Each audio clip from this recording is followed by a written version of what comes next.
You've probably seen them. Lists of books to read, movies to watch, and podcasts to listen to if you want to learn more about race and racism in the wake of George Floyd's killing. The books dominate Amazon's and New York Times bestsellers list. Libraries and bookstores are struggling to keep up with demand, and Netflix has curated a Black Lives Matter collection. So we thought, what are people hoping to gain? What is driving all these sales and interests? So of course, we're going to check in with friend of the show, clinical psychologist Dr. Jeff Gardere. Jeff, good to see you. Great to see you, Bill. What do you think is driving the sales? Do you think it's the sales are breaking down about between races? Is it more white people, more black people? What are your thoughts? Well, I think it's a combination of everyone. I think we all need to be educated as to what's happening with regard to institutional and systematic racism and institutional biases and white privilege. Sometimes, terms like that get thrown around, white privilege and systemic racism, etc. I would argue that if there's any privilege in this country, it's economic privilege. How does a white person watching a movie on Netflix change the fact that an overwhelming majority of crimes are black and brown people against other people of color?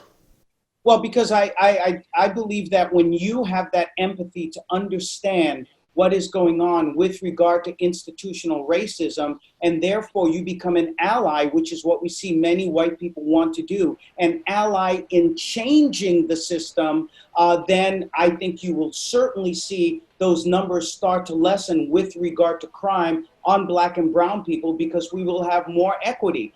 This is not about a blame game. This is not about, bad white people or any of that. It's simply about being able for all of us to take responsibility as to where we are in society and what we all need to do together to have a fair and more equitable society that will make for a healthier America. I guess we'll just agree to disagree on the term white privilege. I think it paints too broad a brush and I find it demeaning, but I understand your point from a point of view economically. Thank you, Doc. And that's what makes America great. We can agree to disagree and still respect one another, Bill. And that's, I think, at the cornerstone of our relationship. You and I. Absolutely. All people who are part of Chasing News. We are friends for sure. And as a matter of fact, on that note, stick around because I want to talk to you about another controversy going on.